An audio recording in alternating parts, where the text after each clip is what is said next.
Welcome to Last Minute Lecture. This free chapter overview is designed to help students review and understand key concepts. These summaries supplement, not replace, the original textbook and may not be redistributed or resold. For complete coverage, always consult the official text.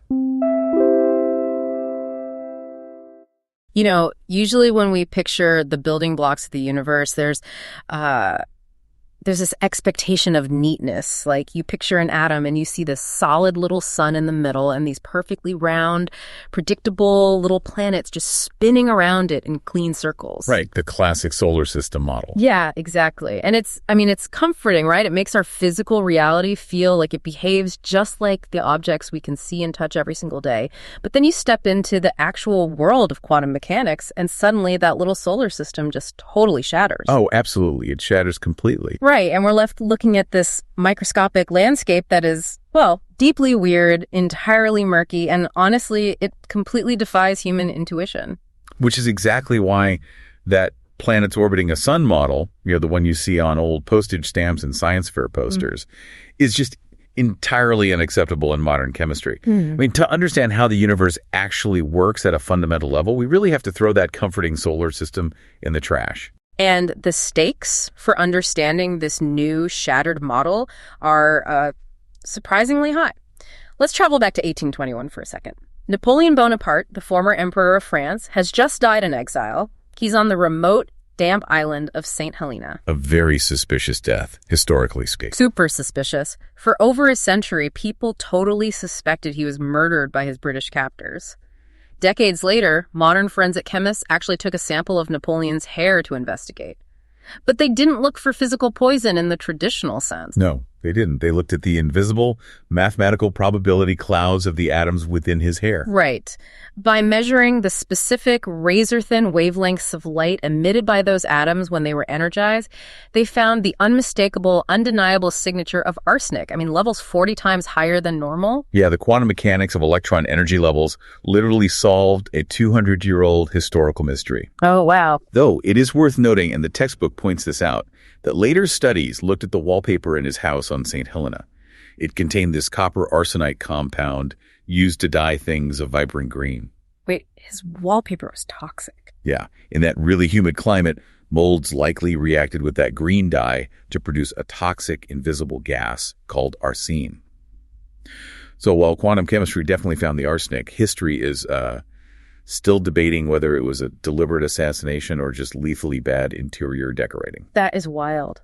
Well, welcome to this special study session deep dive. We are your personal last-minute lecture team, and we are here to help you, right now, conquer your first encounter with college-level general chemistry. That's right. We've got your back. Today's mission is summarizing Chapter 8 from Chemistry, Human Activity, Chemical Reactivity. We are focusing entirely on modeling atoms and their electrons.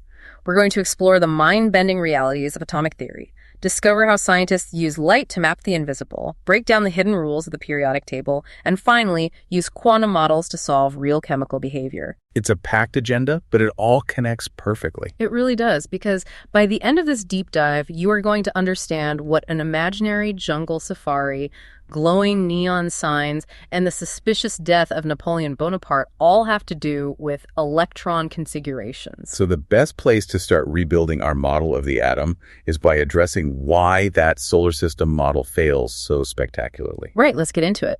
It really comes down to a fundamental property of our universe called wave-particle duality. I mean, every single moving object in the universe has both particle-like properties, meaning it has mass, and a specific location and wave-like property, meaning it has a wavelength and a frequency. To visualize this, the chapter brings up this incredible thought experiment by physicists George Gamow and Russell Stannard called the quantum safari. I love this analogy. It's so good. Okay, so imagine a young boy riding an enormous solid elephant through a jungle. He's holding a fly swatter. He is trying to swat a buzzing horsefly.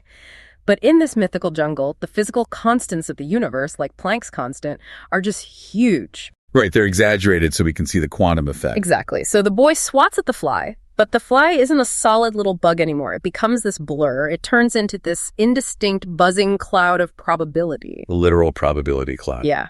He keeps swatting where the blur is thickest, but he cannot pinpoint the fly. It seems to be everywhere in that general area, yet nowhere specifically, until thwack. He finally makes contact, the cloud vanishes, and the solid fly drops to the ground. Okay, let's unpack this. Why does the horsefly turn into a blurry probability cloud that can't be pinpointed, while the elephant and the boy stay totally solid? Well, it perfectly illustrates wave-particle duality and the de Broglie wavelength equation. The de Broglie equation. Yeah, the math dictates that an object's wavelength is inversely proportional to its mass. So for very large objects like the elephant or the boy or, a baseball, the mass is so incredibly large that the resulting wavelength is effectively zero. It's just too small to matter. Exactly. It's meaningless to the physical universe.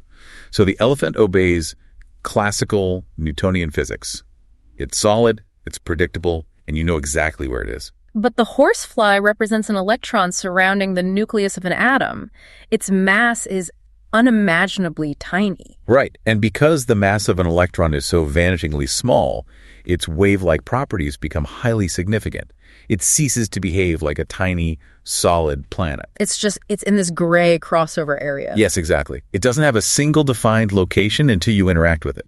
It exists as a three-dimensional standing wave. And the swatting, like the boy swinging the fly swatter wildly into the cloud. That is exactly what scientists are doing when they shoot photons, which are just particles of light at an atom in a lab hoping for a bullseye. Because you can't just put an electron under a normal microscope. No, you can't. Because of Heisenberg's uncertainty principle, you simply cannot simultaneously know the exact position and the exact momentum of an electron. By shooting a photon at the probability cloud to try and see the electron, the photon collides with it. So the observation itself ruins it. Yes. The very act of observing it transfers energy to it, which changes its momentum and position. You are quite literally just playing the odds, swatting at the thickest part of the cloud. The textbook quotes Heisenberg on this, and I think it's brilliant. He said, "What we observe is not nature itself, but nature exposed to our method of questioning." It's a profound realization. It really is. And I want to say to you, the listener, if you are studying this right now and feeling like probability clouds are deeply counterintuitive, that is completely okay. Everyday language just wasn't built for the quantum realm. No, it really wasn't. Which leads us to the next big hurdle in the chapter. If electrons are just unseeable, blurry probability clouds, how do scientists actually prove they exist? And how do they measure their energy to solve historical murders? Right. Well, the answer is light, specifically atomic spectroscopy. Let's talk about line emission spectra. When atoms are excited, say you zap a tube of hydrogen gas with high voltage, they don't emit a full rainbow of light. They only emit specific, distinct wavelengths. Exactly. And to understand why, we need to talk about quantized energy. Oh, I love the textbook's analogy for this. Imagine a car that can only travel at 3, 8, 11, or 13 kilometers per hour, and literally nothing in between. It's a great way to visualize it. Right. Like, it's impossible for this car to go 5 kilometers per hour. And when that car suddenly slows down from 8 to 3 kilometers per hour, it releases a very specific chunk or quantum of energy. That applies perfectly to the Bohr model of the atom. An electron cannot just absorb any random amount of energy. It has to be an exact chunk to jump to the next level. And when it falls back down, it releases that exact quantum of energy as a photon. So how does the math actually work for that? Well, we use the Rydberg equation. The formula is E equals negative RHC over N squared. Let's take that hydrogen atom. It has energy levels, which we denote with the letter N. The ground state is N equals 1. The next level up is N equals 2, and so on. Okay, so if an electron falls from a higher N to a lower N... Yes, say it falls from the N equals 4 level down to the N equals 2 level. The math shows it releases a photon with the exact energy of 4.086 times 10 to the negative 19th joules. Wow, 10 to the negative 19th. Which is an unbelievably tiny amount of energy to us, but to an electron, it's massive. And our human eyes perceive that specific energy as a very distinct green line in the spectrum. Okay, here's where it gets really interesting. This brings us right back to Napoleon. It does. He died on St. Helena. Using atomic spectroscopy, scientists measured the specific energy emissions from his hair. Because every element has a completely unique set of energy levels. Right. The energy jumps in arsenic are different from the jumps in carbon or oxygen. They saw the exact spectral lines for arsenic. It's basically a chemical fingerprint. It is. But of course, those quantized electron energies aren't just useful for solving historical true crime. They are actually the fundamental engine driving the entire periodic table. Oh, totally. Which brings us to the law of chemical periodicity. Elements in the same vertical columns, the groups, behave similarly, like group 1 alkali metals. Lithium, sodium, potassium. Yeah, they violently react with water. But then you look at group 17 halogens, chlorine, bromine, iodine, they act as powerful oxidizing agents. But wait, let me jump in and play the stress student for a second. Go for it. If every element is literally just made of protons, neutrons, and electrons, why do elements right next to each other in a horizontal period behave completely differently, but elements stacked in a vertical column behave identically? That is the core question of Chapter 8. And to answer it, we have to look at the vital atomic properties that actually govern chemical reactions. First is ionization energy. The energy required to strip an electron away. Exactly. And the textbook points out a massive sudden jump in the energy required once all the valence electrons, the outermost electrons, are removed. Like with sodium, right? Yeah, right. Sodium is in group 1. It has 1 valence electron.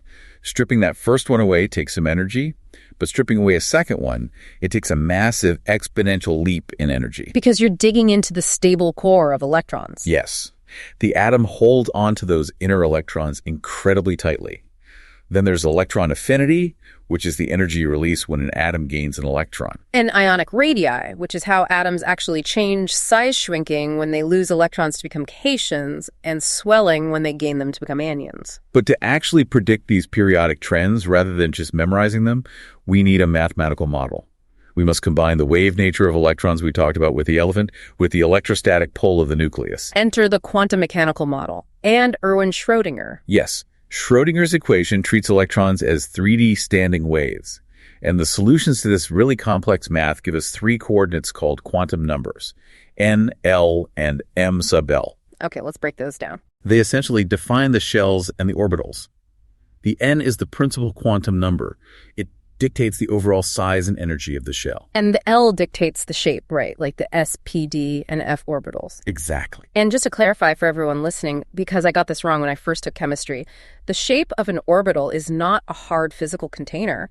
It is simply a surface mapping out where the electron density or probability is highest. That's a crucial distinction. And the m sub l number just tells us how that shape is oriented in 3D space. Okay, so we have all these wave equations and quantum numbers. So what does this all mean for solving actual chemistry problems on a test? It all comes down to the ultimate tool for rationalizing the periodic table, effective nuclear charge, or Z-star. Z-star. Okay, let's walk through the textbook step-by-step calculation for this.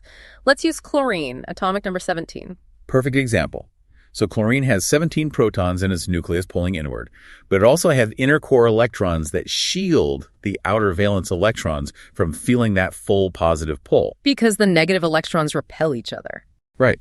So using the text's values, if you do the math factoring in how the inner electrons block the nucleus and how the outer electrons repel each other slightly, chlorine's outer valence electrons feel an effective pull of plus 6.1. Plus 6.1. Okay. Now let's look at the Y. When chlorine gains an electron to become a chloride ion, Cl-, it now has an extra electron in that outer shell. So there's more crowding, more repulsion. Exactly. So the Z-star drops slightly to plus 5.8. But plus 5.8 is still a highly stable, really strong hold, which explains why chlorine is so good at stealing electrons. Oh, I see. And what about a metal, like aluminum? Well, aluminum has 3 valence electrons. If it loses all 3 to become the Al3 plus in cation, it loses that whole outer shell. Yes. So the new outer shell is an entire energy level closer to the nucleus with way less shielding. The effective nuclear charge, it feels just skyrockets. Oh, wow. Okay, this is connecting all the dots. Okay. This explains exactly why clarifications shrink, because that skyrocketed Z-star pulls the remaining electrons in so tightly. And it explains why group 17 elements steal electrons, and honestly, why noble gases are totally inert. Their Z-star is perfectly balanced. It's all just math and electrostatic pull. That is so incredibly cool. Bringing this all back to your perspective as a student, this brings us to the end of Chapter 8, Section 8.8. Modeling atoms and their electrons, a human activity. Right. The textbook takes a moment to reflect here, and it's important. It really is. I mean, scientists went from literally not knowing if atoms even existed to mapping out invisible mathematical probability clouds through trial, error, and just raw imagination. And this is why you should care. You aren't just memorizing random facts for a test. You are learning how to use effective nuclear charge and electron configurations as real tools. Absolutely. Mastering this means you can look at any element on that periodic table and predict exactly how it will interact with the world. You're learning the rules of reality. Which leaves us with a final, I think, really provocative thought. The chapter quotes Erwin Schrödinger, who said, "Every man's world picture is and always remains a construct of his mind." It's a very humbling quote. It is, because if our spoken language and our common sense were really only built to understand large macroscopic things like elephants and baseballs, what other completely invisible realities of the universe are we completely incapable of visualizing, even when the math proves they exist? It makes you wonder what else is out there, just waiting for a better model. It really does. Well, from your last-minute lecture, Keem, thank you so much for joining us on this deep dive. Yes, thank you for listening. We hope this helps you crush your chemistry exam. Best of luck on your journey, and remember, don't look for the horsefly, just trust the math.